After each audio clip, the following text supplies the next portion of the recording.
Nah, keangkuhan-keangkuhan ini yang menjadikan kita itu jadi repot hidup. Wong untuk syukur kok nunggu tadi. Mertua baik, tetangga baik, istri baik. Apa saja di sekelilingnya harus baik. Nah, keinginan berlebihan ini menjadikan kita lupa ada hal-hal yang paling kita butuhkan, yaitu oksigen. Kita boleh nempat di buminya Allah. Alladzi ja'ala lakumul ardo firasya. Bumi kamu tempati enak. Coba kalau gempa. Apa artinya istri 4 cantik semua kalau pas digoyang apa? Gempa. Apa artinya kamu jabat? Entah apa saja jabatannya. Kalau bumi likuifaksi, habis kamu. Kiai meskipun dai kondang umatnya jutaan, kalau likuifaksi di panggung hancur. Tapi nikmat-nikmat yang disebut Allah seperti ini kita kaji keseharian. Alladzi ja'ala lakumul ardo mahda. Allah itu yang menjadikan bumi dalulan, yang mudah diinjak. Famshu fi mana dia silahkan pakai jalan-jalan. Jadi saya termasuk benar-benar kiai Jawa. Kalau kerennya kiai Nusantara atau kiai Indonesia lah. Diajari bapak saya Kiai Haji Nur Salim, diajari Mbah Maimun. Itu Islam itu keseharian. Karena ketika Anda memilih hal-hal yang serius, itu tujuan utamanya nyari ridhonya Allah. Dan ridhonya Allah bisa kamu dapatkan sesuatu yang pasti benar. Misalnya dalam sebuah hadis Sahih Muslim disebutkan, Innallaha la yardha 'anil 'abdi idza akalal akla fayahmadahu 'alaiha aw yashraba syarba fayahmadahu 'alaiha. Itu redaksinya inna itu sesungguhnya. La yardha juga pakai lam taukid, juga maknanya sesungguhnya. Sungguh-sungguh Allah sangat ridho ketika seorang hamba itu makan ketika sesuap nasi dia muji Allah, ketika minum seteguk nasi dia muji Allah. Itu kalau orang diridhoni Allah itu wali betul. Itu untuk jadi wali itu gampang, kamu makan ridho, kamu nginjak buminya Allah ridho seneng, kamu hidup keseharian aman seneng. Nah ini supaya sampean kita semua ngaji betapa panduan Rasulullah untuk menggapai ridho Allah itu banyak yang keseharian sekali. Saking kesehariannya banyak dalam hadis dan itu sahih. Nabi menyebut hal-hal yang keseharian. Hatta ma tas'alu fi fimra'atika, kamu punya uang kemudian istri kamu bisa makan itu ibadah. Bahkan sebagian ibadah itu dicontohkan Nabi yang akhirnya diprotes sahabat.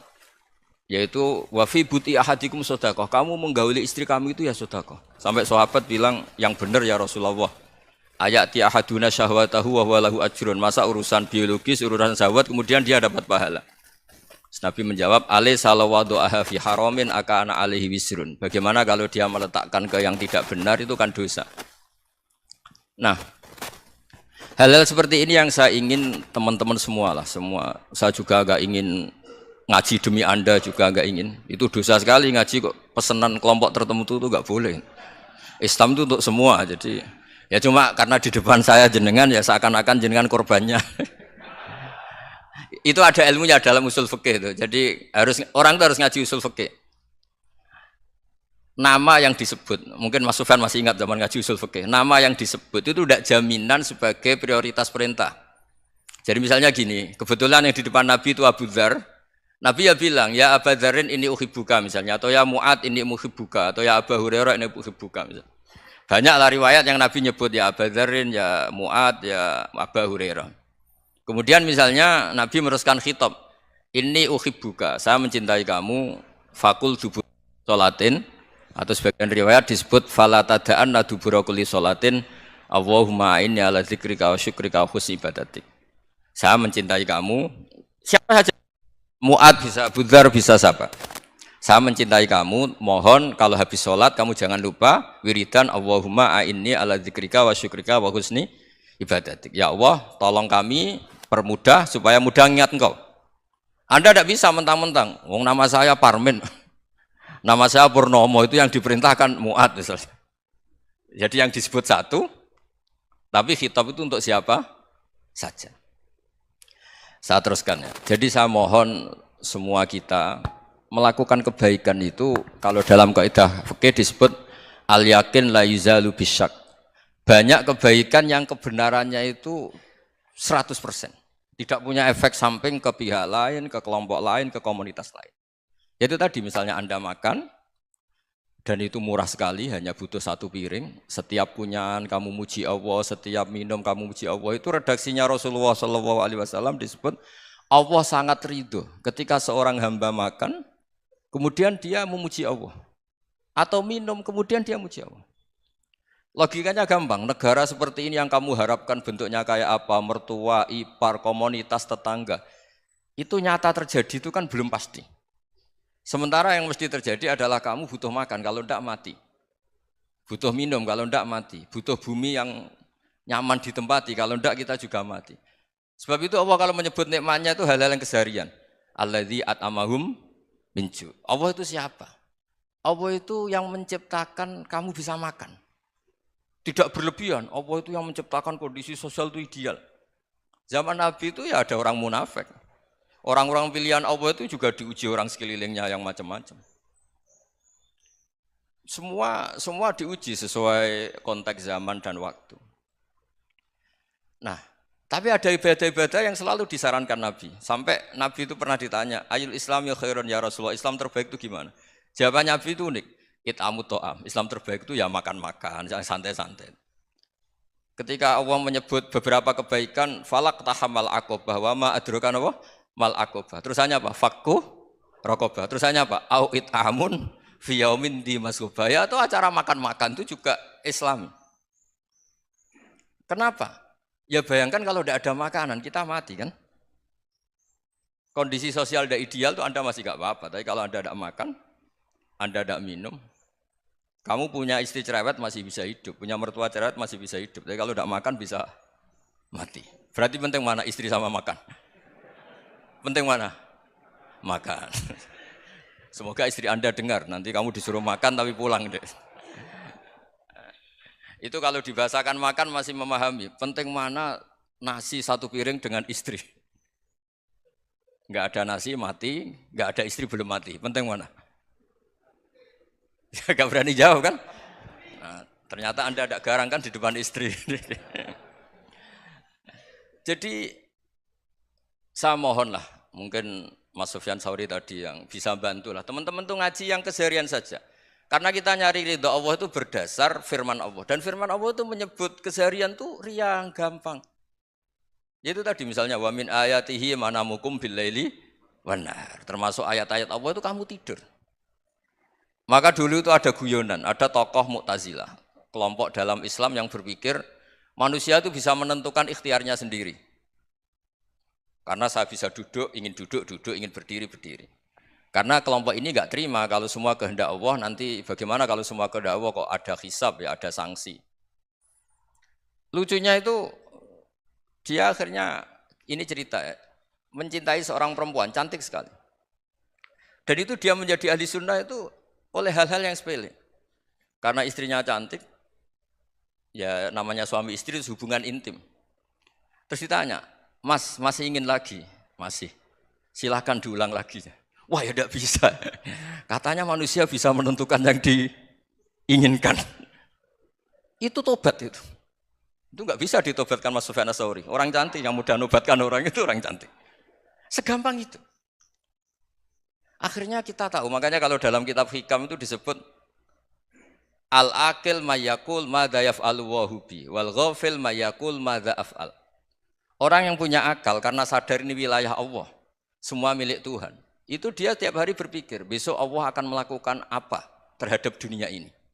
Kamu merencanakan sesuatu mau plesir ternyata gempa.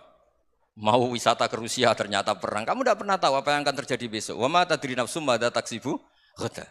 Tapi anda semua kita ini sering punya jadwal permanen. Makanya saya kalau diundang siapa saja, sanad takdir. Yang jelas Gus ini acara penting. Ya masih acara penting nak pangeran ngersakno apa piye? Kok ape dadi pangeran? Kamu kok mau jadi Tuhan? Itu kadang ya kiai gitu. Penting Gus acara ini jenengan harus memastikan bisa. Loh kamu itu yang ngajarin tauhid, sesuatu itu biadillah kok bilang-bilang apa pasti. Kalau maksa terus tak tobatkan loh kamu kata saya itu. Ya kalau gitu Gus bilang insya Allah. Wah itu hati saya, fisik saya, roh saya sudah bilang insya Allah. Tidak usah kamu latih kata saya. Nah hal-hal tauhid keseharian itu gampang sebetulnya. Wal ghafil yaqulu madza af'al. Tapi orang yang lupa Allah dia setiap hari bilang besok apa? Kita bisa melakukan apa? Seakan-akan dia itu aktor, dia penting, dia subjek permanen, dia. Padahal kita ini hanya objek kehendak Allah Subhanahu wa taala. Karena kita yakin sesuatu yang terjadi di alam raya ini kita tidak bisa apa-apa. Makanya saya sering ngaji, sering bilang saya, ketika Anda mensifati Allah, Dia yang menghidupkan. Sudah itu tanamkan, sehingga ketika kita mati, santai saja. Kenapa santai? Allah punya cara menghidupkan kita. Zaman kita hidup juga gak tahu caranya ngelola jantung, ngelola paru-paru. Kamu juga gak tahu ngelola oksigen yang tidak beracun, tidak ngandung polusi. Tahu-tahu hidup. Gak ingin tua ya tahu-tahu tua, gak ingin mati tahu-tahu mati. Selama ini kita hidup juga gak tahu apa sebetulnya. Hanya gaya tok, punya jadwal, punya planning. Kalau kamu bisa menentukan pilihan Anda, pasti Anda istrinya cantik, 4 neriman semua, kona'ah semua. Nyatanya enggak kan? Ada 1 jelek, cerewet. Wah itu kan, nyatanya enggak bisa apa-apa Anda kan? Dan kamu bawa mati lagi. Itu kan, istri Anda juga gitu, punya keinginan, punya suami yang ganteng, yang jabat, yang neriman, yang enggak poligami. Ya enggak kesampaian juga. Kalau kita ngitung tingkat kegagalan kita itu gagal terus. Ya kan? Nah, terus ingat Allah, madza yaf'alu wa bi. Orang yang punya akal selalu berpikir Allah itu menghendaki apa terhadap saya. Loh sama-sama orang itu. Ngelihat orang yang serius, itu kata Anda itu pemikir berat, serius. Senang punya tokoh yang merengut karena kamu anggap serius. Tapi sebagian orang nganggap orang yang serius itu wong merengut, wong masam, wong muka kok ditekuk. Jadi sama itu hati ya muqallibal qulub tsabbit qalbi ala dini, karena kita enggak tahu cara berpikir kita tentang orang lain, tentang sekeliling kita. Misalnya kita orang baik yang jenis ngrumat fakir miskin. Ada orang bangun masjid mewah itu janggal. Apa artinya masjid mewah kalau banyak orang kelaparan? Tapi kalau yang jenis pendidikan apa artinya masjid mewah kalau tidak bisa ngaji? Nanti yang jenis infrastruktur apa artinya ini kalau semuanya punya sudut pandang yang berbeda-beda. Dan Islam mengapresiasi semua kebaikan. Tapi katakan semua kebaikan itu adalah kehendak Allah Subhanahu wa taala. Karena apapun baik Anda itu pakai fasilitas yang diberikan oleh Allah Subhanahu wa taala. Sehingga ini yang disebut qulillah tsumadarhum fi khawdihim yal'abun. Ya kembali tadi ke tema-tema bahwa keseharian Anda ini sudah Islami. Saat Anda tidak bisa melakukan apa saja. Saya sering ada jenazah, biasanya kalau tetangga meninggal saya sering disuruh ngelepas. Saya bilang orang ini baik. Karena sering ngelamun di rumah, sering nganggur di rumah. Ditanya sama anaknya, kenapa Gus nganggur baik? Ya kalau dia nganggur artinya juga enggak berbuat sesuatu yang maksiat kan? Ya kan? Orang nganggur di rumahnya ya tidak bunuh orang, tidak maling, tidak korupsi, ya namanya nganggur di rumah. Lah cuma istri cara pandang nganggur gak menghasilkan uang itu. Tapi juga gak menghasilkan kriminal kan? Jadi sebenarnya Islam itu makanya kalau sampai ngaji usul fikih itu ada kitab usul fikih namanya Lubul Usul, itu terkenal sekali di pesantren itu. Itu kalau ngapresiasi keseharian itu luar biasa. Izma min mubahin illa wa yatahaqqaqu bihi tarku haramimma. Karena keseharian yang mubah saat Anda lakukan itu ada kehebatan yang luar biasa, yaitu meninggalkan haram. Makanya dulu banyak orang-orang alim ketemu temannya itu guyon sampai semalaman. Itu biasanya yang semangat Islam itu kiai kok tidak tahajud, kiai kok tidak witir. Orang yang sedang mapan uangnya banyak, malam itu tidak kelayaban itu sudah luar biasa. Melawan nafsu supaya tidak maksiat itu sudah luar biasa. Supaya lupa guyon sama temannya semalaman sampai subuh. Gejolak-gejolokan ngenang zaman miskin, zaman kuliah nggak jelas, zaman apa. Melihatnya jangan tarkut tahajud. Seperti ini meninggalkan tahajud, tapi meninggalnya ini talkul muharramat. Jadi kayak apa hebatnya? Sehingga Imam Ghazali punya riwayat yang agak unik. Hatta takuna ibadatu akhiri hadil ummah iku an-naum. Sehingga suatu saat ibadah terbaik umat ini itu tidur. Itu kan riwayat kontroversi. Ketika Imam Ghazali ditanya, kenapa iya? Kenapa kamu mulai keluar dari rumah itu sudah banyak maksiat? Melihat perempuan yang enggak mahram, melihat fenomena. Tapi kalau kamu tidur itu enggak melihat apa-apa. Tapi juga kamu jangan nganggap tidur itu ibadah betul. Saatnya melakukan fardu ain malah masih tidur.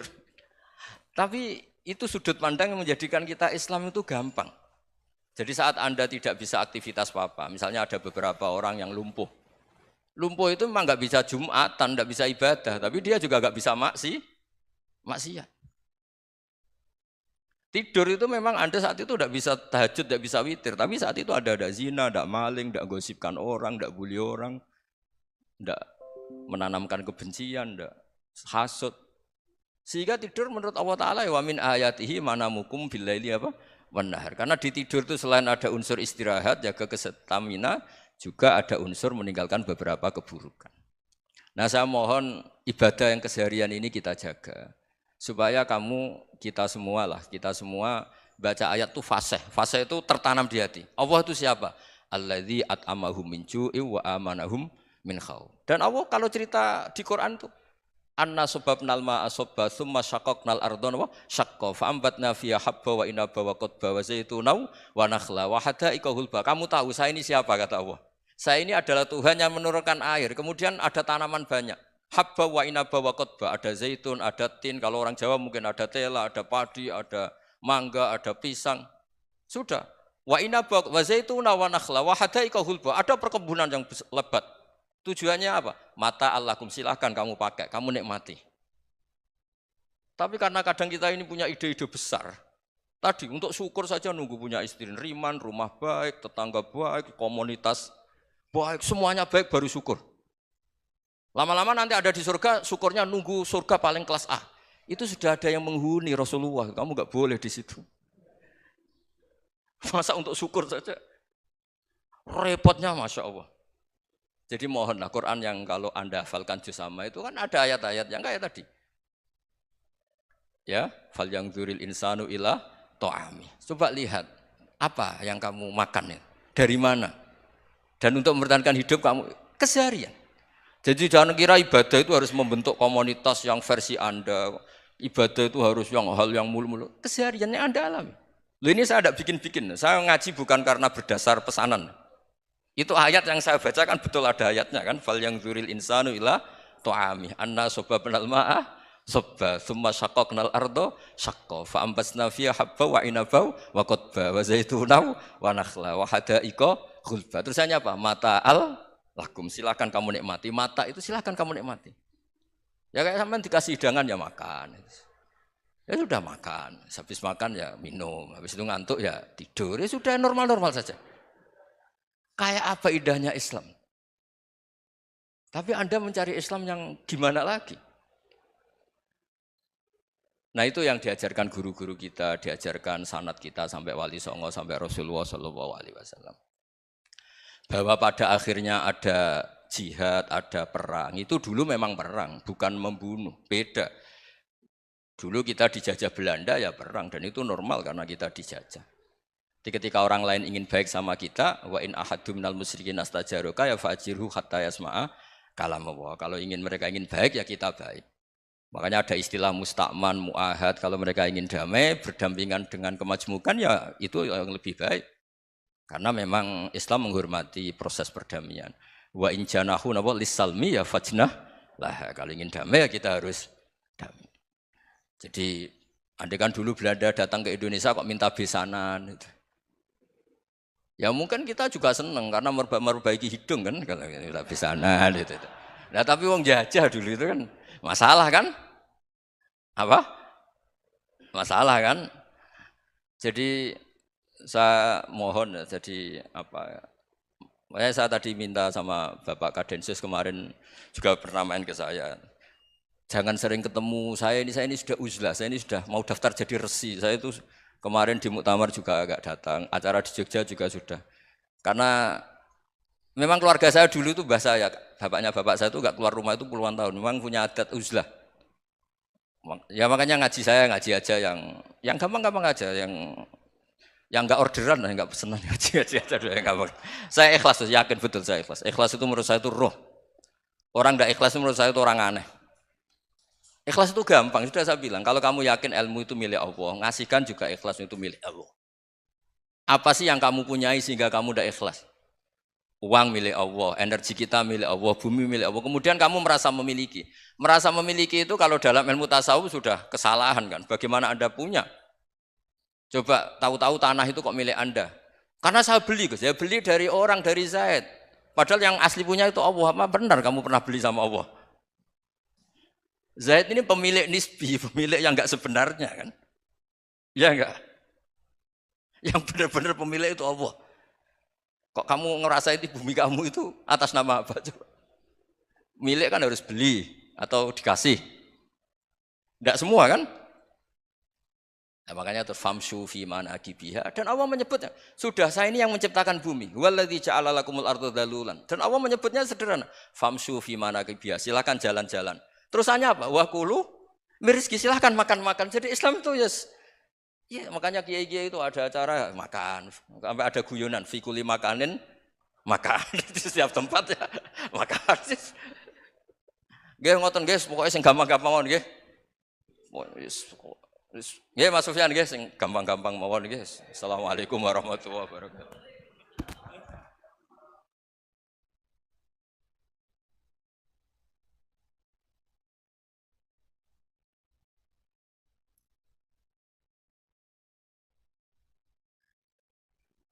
Hadirin yang berbahagia, untuk sesi selanjutnya yaitu tanya jawab, kami persilahkan dengan 2 pertanyaan. Ya, terima kasih.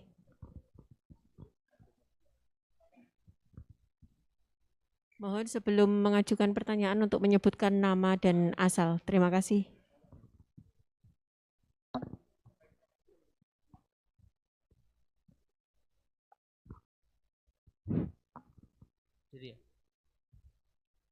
Bismillah, Assalamualaikum warahmatullahi wabarakatuh.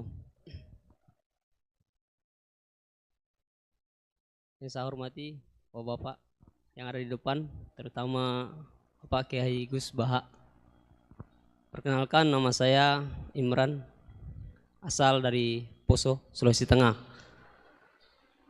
Alhamdulillah pada kesempatan hari ini kita diberikan nikmat oleh Allah untuk bisa bertemu dengan Bapak Kiai yang mungkin secara pribadi dan mewakili mungkin perasaan teman-teman semua di sini, ada kerinduan, keinginan untuk berjumpa langsung dengan Kiai, dan alhamdulillah terlaksana dengan berkat artinya dari Allah Subhanahu wa taala melalui bapak-bapak kita dari Densus bisa memfasilitasi. Pak Kiai, yang pertanyaan saya, kita ini kan teman-teman ini bahasanya ex napiter, pernah masuk dalam kesalahan kebencian terhadap negara. Bahkan di antara kita ini ingin membentuk negara sendiri. Ya kan? Apalagi kami dari Poso, terutama MIT, Mujahidin Indonesia Timur, itu pengen bentuk komunitas bahkan negara di Poso. Gitu loh. Artinya ada kebencian-kebencian. Nah, bagaimana? Karena kami dulunya punya doktrin negara ini negara yang togut, gitu loh. Negara kafir yang wajib untuk kita perangi, kita musuhi, dan orang-orang yang berkepentingan kita, pokoknya kita basmi lah sampai tegak negara ini, negara Islam versi kami saat itu. Nah, mungkin ada pesan atau ujangan nasihat untuk kami ini untuk semakin kuat, ataupun ada kisah-kisah ataupun ayat-ayat yang menjelaskan bagaimana kita itu harus sungguh-sungguh mencintai negara kita yang kita cintai ini. Kemudian yang kedua, Pak Kiai, terkait masalah ihsan ini seperti apa? Karena mahwal Islam, mahwal iman. Nah, ihsan ini kita mungkin yang belum terlalu kami pahami, apa itu ihsan yang kata Nabi, anta'budullaha ka'annaka tarahu fa illam takun tarahu fa innahu yarak. Mungkin ada penjelasannya Pak Kiai, Gus.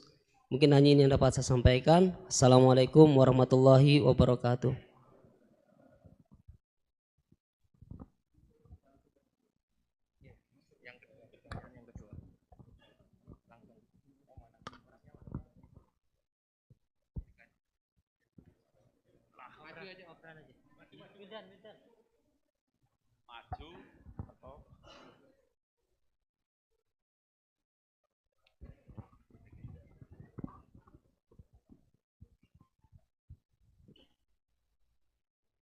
Assalamualaikum warahmatullahi wabarakatuh.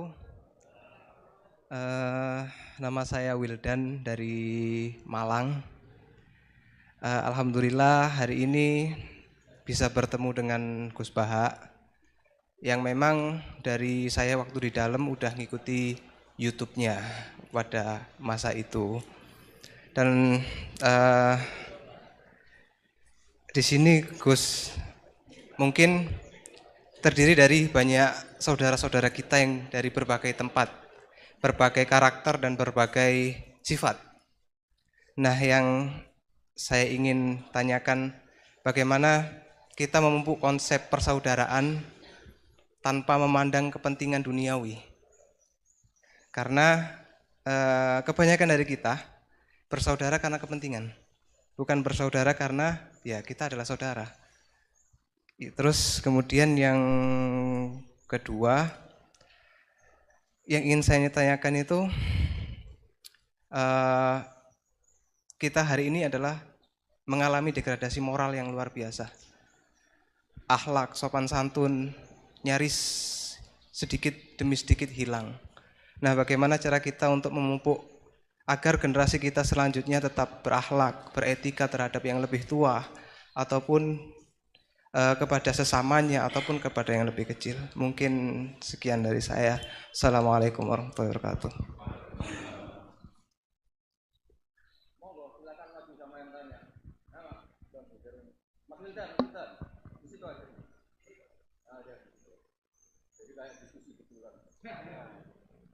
Tadi siapa dari Sulawesi namanya? Pernah ngaji? Pernah ngaji? Mas Ilham pernah ngaji? Tadi apa? Al-Ihsan anta abudahuha ka'annaka. Coba diulang lagi. Al-Ihsan anta abdullaha ka'annaka tarahu fa illam takun tarahu fa innahu yaraka. Oh ya bagus, masih bisa dibenarkan. Ya bagus, masih ingat. Namanya siapa tadi? Imran. Ya. Memang orang sana kalau baca Imran apa Imron gitu. Dari sana Bugis Imran, jadi orang sana nggak pakai ro. Kalau orang ngerok jadi pakai ra. Kalau ainnya? Ain pakai ain. Berarti apa? Imron gitu. Ya kalau sana tulisan KTP Imran. Apa bacanya orang-orang Sulawesi? Apa? Imran. Bismillahirrahmanirrahim. Ya yang rileks saja ya. Saya pernah ketemu orang yang pakaiannya itu enggak, mungkin kalau orang syariat bilang enggak syar'i lah, pakai pakaian yang tidak syar'i. Tapi dia muslimah, dia ke masjid. Saya ditanya sama seseorang, Gus kok sama orang gitu mau bertemu gitu. Karena terus saya bilang kenapa? Dia pakaiannya enggak islami gitu. Oke, dia tidak pakaian Islam itu nyata, tapi dia ke masjid itu Islami, tetap sholat itu Islami. Ketika dia ingin sholat dan tetap sholatnya pakai takbir, pakai rukuk, pakai sujud itu Islami. Wong setelah di masjid ya pakai mukena, pakai. Kalau sama-sama nyata, Anda kan boleh ngingat sama-sama yang fakta. Gitu. Dia punya kesalahan dalam berpakaian, dia punya kebenaran dalam sujud, dalam rukuk, dalam ibadah. Dan itu tradisi Quran. Quran ya cerita fama ya'mal mithqala dzarratin khairan yarah wa may ya'mal mithqala dzarratin syarran yarah. Apa susahnya sih ingat dua-dua sisi itu? Sama bernegara atau bertetangga. Kita bayangkan jangan bernegara dulu, terlalu luas, bertetangga saja ukuran. Karena nanti sama, bernegara sama bertetangga itu hadisnya sama. Kita di kampung itu ya ada masjid dan orang-orang yang enggak sholat juga nyumbang masjid. Bahkan ada yang nyumbang masjid banyak terus tidak sholat. Karena keramik saya sudah sholat katanya. Saya pernah ketemu orang model gitu itu ya ada. Jadi, tapi ada juga yang sholat terus tapi nggak pernah nyumbang masjid. Ya orang banyak. Intinya itu Allah itu punya tradisi, punya sunnatullah. Kebaikan ya dihitung, kejelekan juga dihitung. Dulu ketika Rasulullah SAW hidup bersama komunitas yang majmu', itu sebetulnya permintaannya Nabi jangan halangi kami saat mau beribadah. Dulu sampai perang karena mereka menghalangi. Sebenarnya problem mereka wa yasudduna an sabilillah, menghalangi. Sebenarnya kalau dulu saling toleransi ya enggak ada masalah. Artinya ketika Anda ingin sholat di Indonesia agak dihalangi, ingin pengajian enggak dihalangi, sebenarnya ini enggak ada masalah. Ya, soal ada kebaikan, ada keburukan ya mulai Nabi Adam sampai sekarang sampai kiamat.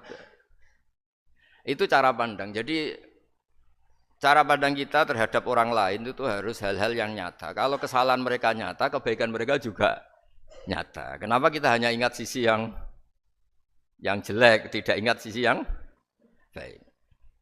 Saya sering cerita ke santri-santri saya, setiap saya pengajian diundang orang di mana-mana itu saya mesti istighfar. Karena nggak ada pilihan. Saat saya datang ke pengajian di Sulawesi, misalnya saya tinggal ngaji di sini. Saat saya ngaji di sini, ninggal undangan yang di sana. Hidup itu tidak banyak pilihan, meninggalkan kebaikan, melakukan kebaikan. Artinya gini, dalam kebaikan saja ada kebaikan yang ditinggalkan. Apalagi dalam kejelekan. Makanya di sini ada pepatah terkenal dalam ilmu tasawuf tuh. Wastighfaruna yahtaju ilal istighfar. Saat Anda baik saja butuh istighfar. Bapak saya kalau guyon gini, Mas Sofyan.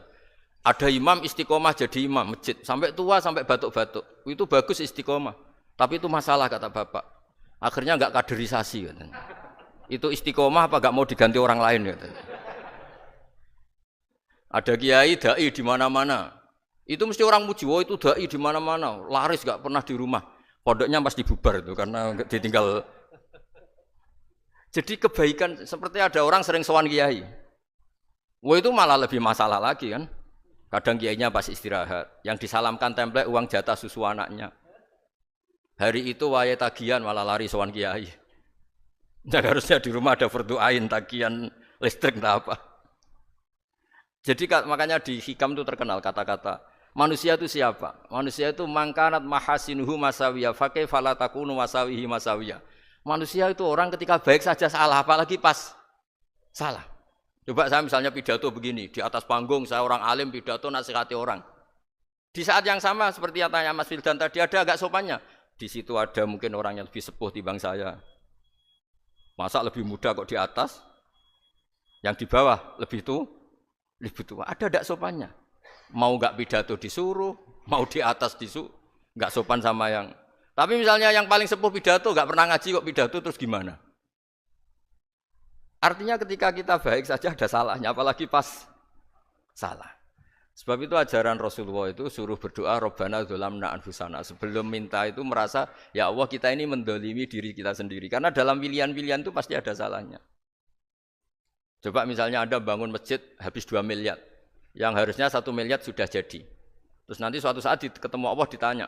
Itu ada orang miskin, fakir miskin, yatim. Andai kan kamu sumbang 1 miliar itu sejahtera semua. Gara-gara kamu bangun masjid terlalu mewah. Ya tapi kadang-kadang orang kebaikannya itu orientasinya bangun masjid, gak tertarik nyumbang fakir. Saat itu cara berpikir gitu mau apa? Tapi kalau dia kumuluhur manusia terbaik karena bangun masjid 2 miliar, coba diaudit secara kepentingan syar'i. Penting mana dengan ngasih makan fakir miskin? Penting mana dengan menikahkan janda misalnya? Penting mana dengan pendidikan? Apa artinya masjid mewah orang nggak tahu halal haram, nggak tahu najis, nggak tahu cara sesuci, nggak tahu cara adzan yang benar. Terus penting mana untuk beli kitab sama dipakai masjid? Apa artinya beli kitab apa tapi nggak makan? Penting mana makan sama beli kitab? Ada auditnya. Makanya manusia itu ketika baik pun disuruh istighfar. Apalagi ketika salah. Nah dengan perasaan seperti itu kebencian pada orang lain luluh karena potensi baik pada orang lain ternyata tinggi. Dan potensi salah ke kita juga tinggi. Nah dilatih gitu, jadi di Ihya itu ada kitab tawaduk. Kitab tawaduk itu dilatih, ketemu orang tua. Huwa aksaru ibadatan, dia mesti ibadahnya lebih banyak karena lebih tua timbang saya. Pasti sholatnya lebih lama timbang saya. Ketika Anda sudah tua, melihat anak-anak, huwa aqallu minni maksiatan, mesti maksiatnya tidak banyak karena masih kecil. Terus ketika melihat orang fasik, maksiat. La'allahu yatubu alaih, fa innallaha tawwabur rahim. Mungkin Allah memberi tobat, bisa saja. Umar itu ingin bunuh Nabi, tapi Allah memberi tobat. Yang sowan kiai saja tidak mesti dapat tobat. Umar ingin bunuh Nabi, tapi Allah memberi tobat. Akhirnya ya tobat jadi Islam yang baik. Dalam sejarah Wali Songo, Kalijogo sowan Sunan Bonang itu ingin garong, tapi malah jadi muridnya jadi wali.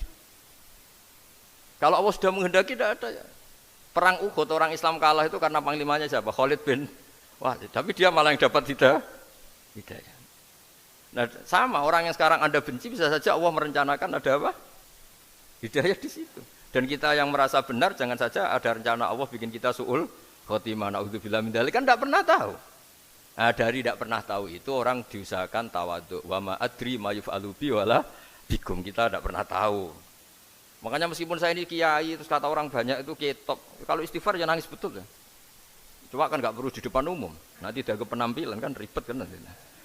Sudah nangis nggak ikhlas, nggak mutu. Ya gitu ya.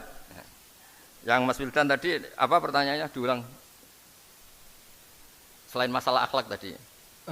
Tentang bagaimana cara kita bersaudara tanpa memandang kepentingan duniawi. Nah, ya makanya tadi saya bilang bernegara itu pakai hadis, misalnya Nabi pernah ngendikan kamu itu punya 3 tetangga, yang satu punya 3 hak, yaitu dia tetangga kamu, dia seagama kamu, dia sesaudara kamu. Jadi ada 3 hubungan, seagama, sesaudara, dan tadi apa? Dia tetangga kamu, dia seagama dengan kamu, dia masih kerabat kamu.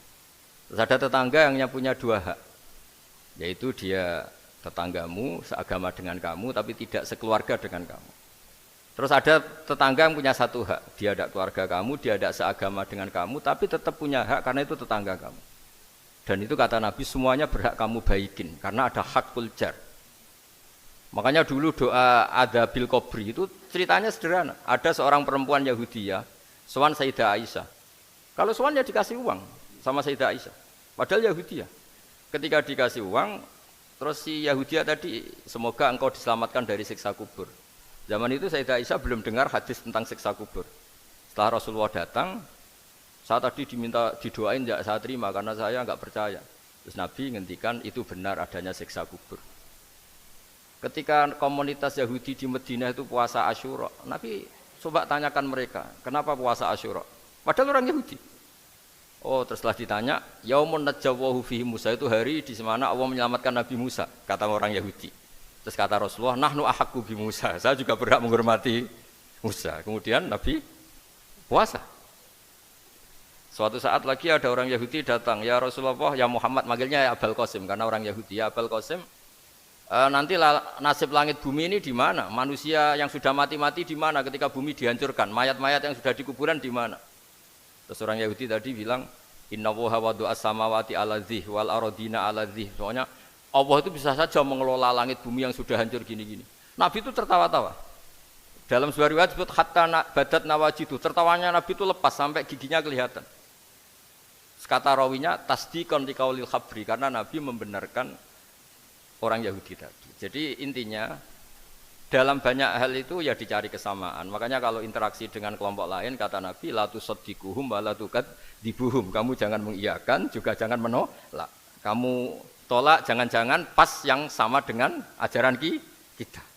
Kamu benarkan jangan-jangan yang tidak sama. Ya sudah, kalau enggak sependapat ya jangan ngambil sikap. Nah, itu juga yang dipraktikkan Rasulullah SAW. Nabi yaqumu lailatan yuraddidu hadil ayat. Nabi pernah sholat 1 rakaat hanya ngulang 1 ayat. Itu aja agak selesai. Yaitu ngulang-ulang ayat. Fa'aqulu kama qalal abdus sholeh in tu'adzibhum fa innahum ibaduk wa in taghfir lahum fa innaka antal azizul hakim. Pun Gusti kula nyerah. Semua ini hamba jenengan, monggo jenengan napakno sing duwe jenengan. Intinya itu ini wilayah jenengan, ndak wilayah saya. Nah, kadang-kadang kita sebagai manusia itu jumawa seakan-akan itu wilayah kita. Kita nyiksa terserah kita, mengampuni ya terserah kita. Padahal tidak milik kita. Dunia ini milik Allah Subhanahu wa taala. Makanya yang terakhir saya ijazahkan ijazah bapak. Bapak saya itu orang hafal Quran, alim tapi lucu, senengannya guyon. Kalau ngajarkan saya tauhid, tasawuf itu gampang. Hak kamu punya tetangga, punya Innova. Terus kamu berpikir, kamu miskin berpikir, itu pajaknya saja berapa? Kalau apa itu bannya sudah halus itu gantinya kayak apa, kalau rusak kayak apa. Terus kata bapak, orang melok duwe kok mikir, udah ikut punya kok mikir. Terus coba kamu nggak ikut punya Alphard, terus saya mikir, wah itu pajaknya berapa Pak Martinus, bisa dipakai beli motor kan, pajaknya apa? Alphard ini. Oh nggak ikut punya kok. Nah, dunia itu rawekmu, mbok pikir lah apa ono sing duwe. Maksudnya dunia itu milik Allah, apa kamu pikir itu milik yang punya gitu. Nah, itu yang dimaksud dalam ilmu tasawuf, da'it tadbir fama qoma bi ghairuk la tuqim bihi nafsak. Sudah kamu enggak usah ikut campur, itu wilayahnya Allah gitu, karena wong enggak ikut punya kok ikut mikir. Anda benci orang, Benci sekali karena dia tauhid misalnya. Jangan-jangan Allah punya rencana memberi hidayah dia. Atau Allah punya rencana dari dia keluar orang-orang Islam yang soleh. Makanya ketika Malakul Jibal, ya Rasulullah saya disuruh Allah, terserah engkau. In syi'ta an udbiko alaihim al-akhshaben. Kalau engkau mau orang-orang yang mendustakan kamu saya hancurkan. Apa jawabannya Nabi? La, jangan. Bal arju ayyukhrijawah min aslabihim ma ya'budullaha wa la yusyriku bihi syai'an, itu di Bukhari. Enggak, bisa saja sekarang dia kafir, anak turunnya jadi Islam. Dan betul. Abu Jahal punya anak Ikrimah, Abu Lahab punya anak Darrah. Walid itu musuh besarnya Nabi, punya anak Khalid. Ya sudahlah, kita selalu berharap bahwa ini wilayahnya Allah. Sudah kita berharap. Agama ini bagi yang selalu punya harapan.